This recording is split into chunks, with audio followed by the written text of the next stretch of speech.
Alright gents, I got another interesting video here for you today. Today we're talking about banned anime, whether it be individual episodes that were banned for questionable content, or entire shows that were banned because a country's government took umbrage with its existence. Now, quickly before we get into this, as you may already know, talking about this kind of stuff on YouTube can be pretty difficult because of how trigger happy some companies and YouTube's algorithm can be when it comes to copyrighted content. So a lot of this video will be featuring gameplay footage where I couldn't use any footage from the actual show in question. So just to let you know, there's also quite a bit of blurring involved, as you can imagine, and I'm not talking about the Rock Band, I'm talking about Graysian blur effects because a lot of this stuff can't be shown on the tube. So before we get into it, I just wanted to let you know that fact, but let's begin.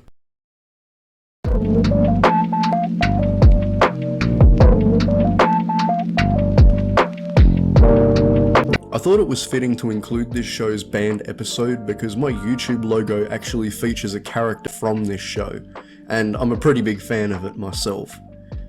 Mr. Osomatsu-san is a multiple season long surreal comedy series based off a previously successful 1960s manga and anime series created by Fujiro Akatsuka.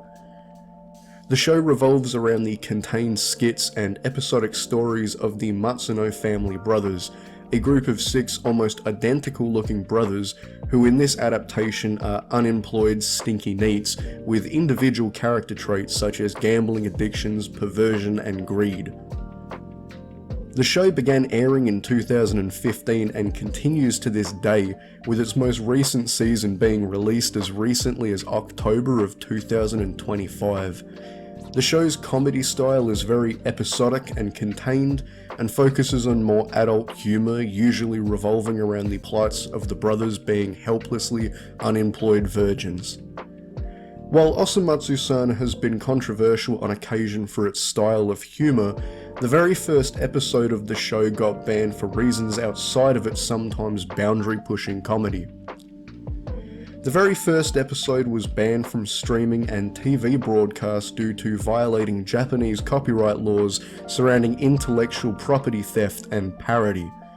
The first episode would see the self-referential nature of the show in full effect, as the brothers experience the existential fear of being outdated and uncool to the modern audience. This leads them to spoof many beloved and popular anime and manga series from different time periods, including Attack on Titan, idol otome games like Uta no Prince Summer, and Love Live, or Love Life, or Live, or whatever it's called. I obviously haven't watched it, I ain't into that pussy shit. It also featured references to some of the most successful shows and manga ever made, like Dragon Ball, Bleach, and Sailor Moon. While these references would usually just be seen as nods to some very influential anime and manga from dedicated fans, and in the US these jokes would have been protected under fair use, Japan's copyright laws function differently in the way that they primarily give good faith to the original creators of content over works of parody.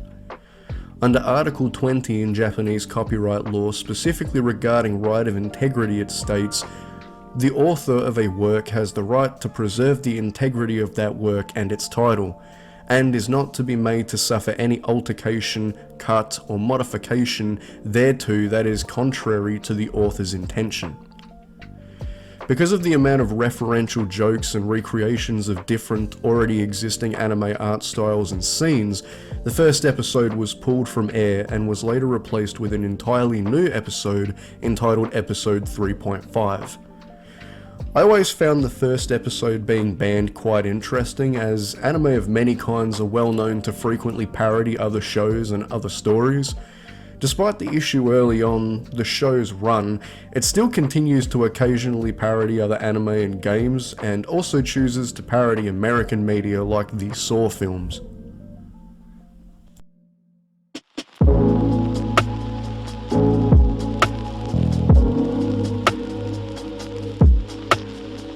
Kaneko Man, or Muscle Man in English, is a 137 episode anime adaptation of a very successful manga series that follows the story of Shigeru Kaneko, a superhero who must prove himself worthy as the prince of a planet named Kaneko. by defeating fierce opponents in a pro wrestling tournament. Being an action sports comedy, Kinnikuman has become well known for its over-the-top, exaggerated approach to rendering pro wrestling in anime form, with the series spawning toys, games, and spin-offs. In 2005, TV network Television Asahi rated the anime adaptation of Kinnikuman the 95th most popular show on its network. You may be wondering how a sports comedy show based around aliens and superheroes duking it out in exaggerated wrestling matches would be so controversial it would have to be banned, but in France it was seen as questionable enough to justify halting its broadcast. In the 1990s, France was experiencing its own anime boom as TV networks rushed to license and dub many beloved shows for airing on their stations, and while many loved the shows that were being released, some shows became quite disliked by certain groups. One example being Hokuto no Ken or Fist of the North Star, which became very controversial amongst its own dubbing team, the French government, and parents' advocacy groups for its violence and adult themes. But in the case of Kinnikuman, it was actually a singular character featured in the show that led to it being given the Tombstone Piledriver, if you will. Brocken Jr. is a German wrestler and son of another character in the story named Brocken Man. He starts off as an antagonist force in the story, but later becomes aligned with the good guys. Like many other characters in the story of Kinnikuman, who are often based off of silly concepts and stereotypes, he's quite stereotypically German. His favourite foods are beer and sausage. He has his wrestling techniques like a high-speed knife-edge chop that he calls the Red Rain in Berlin, and another move called the Bremen Sunset, which go on my list of the top 10 coolest sounding wrestling moves alongside the Osaka Street Cutter and the Tequila Sunrise. But what got the show banned was his original design. While in future Kinnikuman media he is depicted as wearing a simple military outfit, his original design prominently featured a swastika with a red, white and black colour scheme, as well as a costume that bared resemblance to Nazi military dress. The fact that Brocken Jr. was portrayed as a heroic character also played a role in France's choice to ban the anime from airing. Due to France's history in World War II and their laws against certain imagery featuring hate symbols, it's understandable as to why Kinnikuman's Brocken Jr. was seen as unfit to air.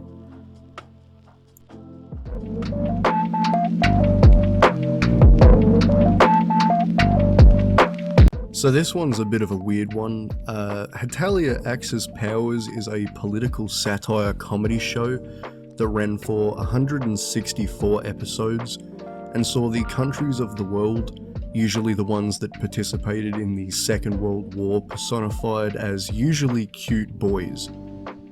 The show's ensemble cast featured the countries that made up the Axis powers in the Second World War, Germany, Italy and Japan, as they interacted between themselves and numerous other countries like the US, the UK, Russia and France. The show would often poke fun at historical events and global politics, and most of the characters' personalities were influenced by both positive and negative stereotypes about the countries that they portrayed. Now, if you haven't seen the show or read the webcomic it's based off of, it may seem pretty obvious as to why this would be so kind of controversial, but as someone who has seen the show, it's not really as bad as it may sound. It's usually pretty lighthearted when it comes to the stereotypes and the jokes that are made at the extent of the countries that are featured. But even so, with a concept like this, it was bound to get on someone's shit list, and it did. Because out of all the countries that could have potentially wanted to ban this show, it was actually South Korea, or more accurately the government of South Korea, that decided it had gone too far. Now this situation is pretty crazy, and it does go pretty far back, so just bear with me while I try to explain this. So the Korean government took umbrage with how their country was portrayed in a short comic strip, in which the character of Korea inappropriately gropes Japan and acts like a pervert. Now at first I tried doing some research to try and figure out if it's like a stereotype that South Koreans are like inappropriate or whatever. because I'd never heard that myself, but no, it actually turns out that this comic strip may have potentially been a comedic reference to a territorial dispute between Japan and Korea that has its origins in early 20th century history, which does make sense because it is a historical satire series. And in case you didn't know, Japan and Korea have had their issues over the years, so this kind of politically charged satire was always going to rub people the wrong way in some fashion. Another reason they wanted Hetalia banned was because the character also seemed to display negative stereotypes like being envious of Japan and trying to act like him, which is in some part of the world a negative stereotype about South Korea, is that they're kind of like a bootleg Japan in some ways, and that their culture and their history is primarily tied to Japan, and that a lot of people are envious of the Japanese over there. I have occasionally very vaguely heard of that. One more reason that may have played a role in getting the show canned was what Korea was wearing when his character was designed. Now, Korea is wearing a gown known as a hanbok or a hanbok, which is at one point in time seen as a natural everyday dressing garment in Korea, but is now seen as a culturally significant clothing choice that is primarily worn during ceremonies and holidays. Well, in Hetalia, the hanbok that Korea is wearing is actually depicted incorrectly, which I've heard some people theorise was another reason why Korea was so against the depiction of their country in the story. So when the anime adaptation for Hetalia Axis Powers was announced, the South Korean government argued that the show should be banned. They actually called it a crime against Korea and its citizens for existing, and despite the fact that the actual character of Korea wasn't even really featured in the anime adaptation in any real capacity, a petition on the matter got around 16,000 signatures. The station that was originally going to air the show, a channel named Kids Station, gave in and decided to just prioritise streaming the show online instead of airing it on TV. After this whole controversy, the character of Korea actually wouldn't appear in a major role in any Hetalia media for a pretty long time, over a decade I read somewhere. So while the entirety of Hetalia didn't really get banned in Korea, they did call it a crime for existing, and basically the character of Korea did get banned for quite a while.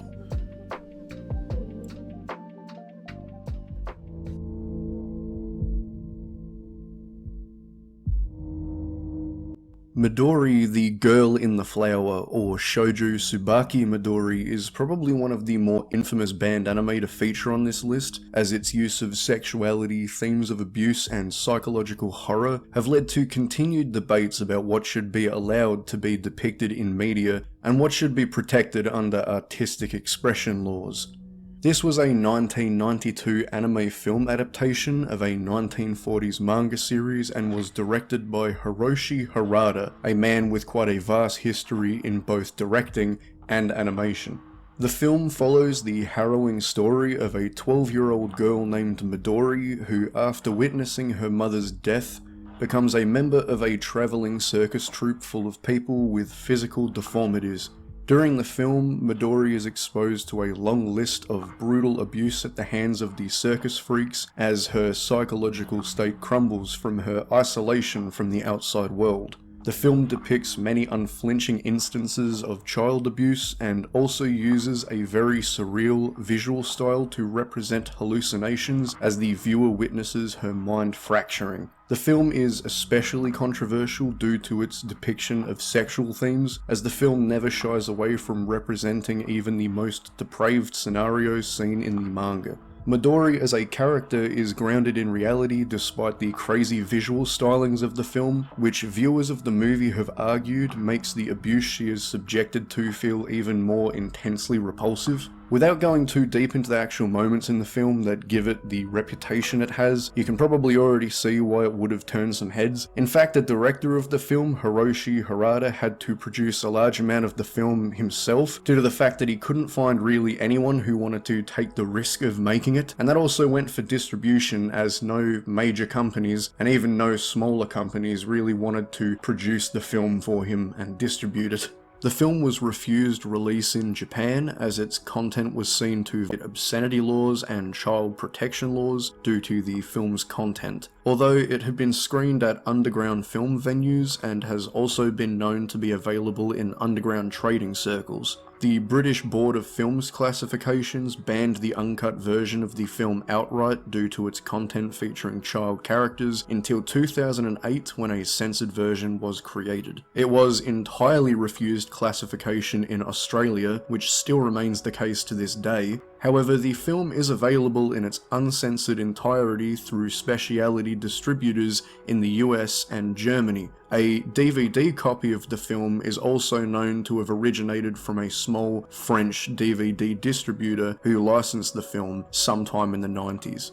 Strangely, while Midori is oftentimes called the anime that was banned worldwide, only a small few have actually truly banned it. In most cases, Midori wasn't outright banned in most countries, but was instead refused distribution under mainstream avenues, but it's still considered a very controversial piece of anime history, with many people arguing that its unflinching depictions of horrific topics don't simply serve to shock, but actually serve to make a statement about things like poverty and society's indifferences towards abuse. Some arguing that the film is more a piece of transgressive art over simple obscenity.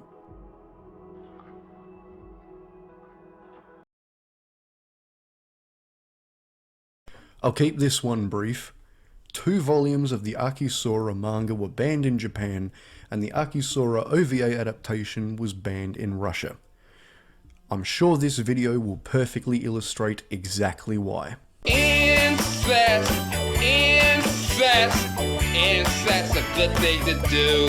If your dick get hard in front of your cousins, that's okay. Right, so I'm doing this segment a little bit differently to the other segments in this video because out of all the countries that have banned anime or anime episodes over the years, I believe that China is the most ban happy of all of them. A lot of that is down to the fact that the Chinese government have very rigid moral views and oftentimes ban things in order to protect the morality of their citizens. And because of that, they've banned some of the most beloved and popular anime of all time, which is pretty interesting to me because a lot of these are pretty decent, yet the Chinese audience aren't allowed to watch them because of moral panic or because they feature content or concepts that the Chinese government disagrees with. And I'm pretty sure you'll be kind of surprised by some of these. Now again, this is just to my knowledge. I could be wrong that China is the most ban happy of all of the countries that I'll be talking about in today's video. I guess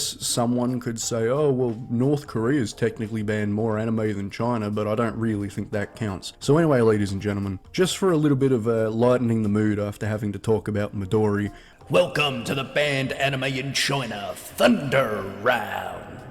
We got My Hero Academia. Now, in this specific case, I can kind of understand the Chinese government's reservations towards allowing it to exist within their region, and the prime reason why My Hero Academia was banned in China is because a character in that story has a name that is a reference to Unit 731, which was a World War II covert lab that did human testing experiments on Korean and Chinese individuals during the war. So I can kind of understand why My Hero Academia kind of got under the skin of the Chinese government. Oh man, when I found out that the Chinese government banned High School of the Dead, I was pretty shocked, but then I actually thought about it and I wasn't really shocked. If you were a high schooler just getting into anime around the late 2000s, early 2010s, and you were a boy, I can guarantee you've at least heard of High School of the Dead, and if you haven't just heard of it, you've probably seen it, and you definitely weren't old enough to watch it when you did. I remember watching this show dissected into individual YouTube clips, you know, the OG anime fans struggle back then, back before everything was easy to get your hands on. If you haven't seen it, you probably have most definitely seen the physics-defying booby sniper rifle scene. But anyway, High School of the Dead is a show about an ensemble of high school students who are thrust into a spontaneous zombie apocalypse and must learn to survive as a team. It was banned in China because it has quite a bit of gore and quite a lot of boobies. So yeah, sucks to be Chinese. Blood-C, another show that I was kind of shocked to hear was banned in China because Blood-C isn't nearly as popular as My Hero Academia, and I would also argue it's less popular than High School of the Dead. Blood-C is part of the Blood series, and interestingly enough, it's not necessarily difficult to understand why they wanted it banned. It's a very violent show, especially near the end. You've probably seen the clips online of the you know, probably in those best gory scene clip compilations online, so that's obviously why they wanted it banned. There's also an element of mind control in the story there at some points too, which the Chinese government seems to not like. They have a big problem with supernatural elements that go against their beliefs and like mind control concepts, that kind of satanic promotion shit like the Satanic Panic of the 1990s and stuff. Death Note was banned for promoting morbid psychology and illegal activities. I guess that makes sense.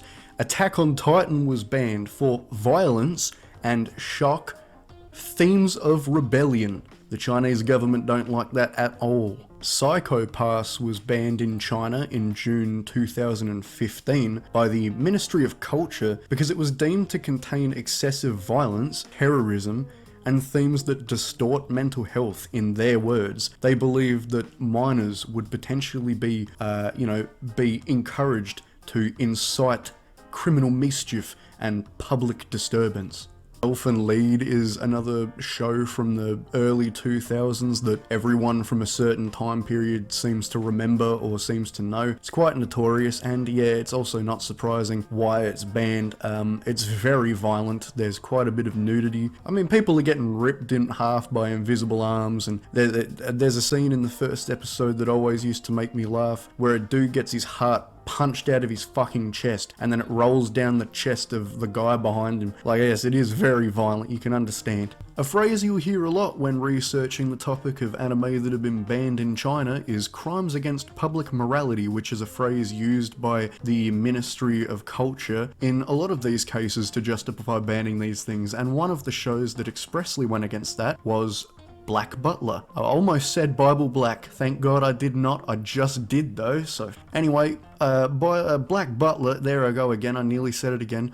Black Butler was banned because of its level of graphic violence, gore, and most importantly, occult themes. Because, in case you didn't know, Sebastian, that's his name, I was going to call him Alucard, is a vampire. Sebastian, the little fucking boy lover. Dead Man Wonderland is another both manga and anime series that was banned in China for, as you could probably guess, excessive violence, gore, and content deemed harmful to public morality. In a majority of cases, China will ban anime that promote crime, and I guess in some cases they thought the whole concept of, you know, the idea that there's this big theme park, jail-esque thing that promotes basically treating the prisoners like shit and killing them if they don't follow the rules or, you know, win the games, if you will, is considered promoting crime, I suppose. And finally, Mirai Nikki, or The Future Diary. Another classic from the 2010 anime era that I wish we would just go back to these days because isekai wasn't as sloppy as it is now. Mirai Nikki was banned for gore, which, yes, there is quite a bit of it in the series, but it was also primarily banned for disturbing psychological themes. So apparently a bit of psychological, creepy, is too much for the Chinese government. I'll leave it there for now, because there are literally piles on top of piles of these kinds of shows and manga that have been banned by the Chinese government. Maybe if I do another video of this kind later, I will make another one of these Thunder Rounds. Anyway,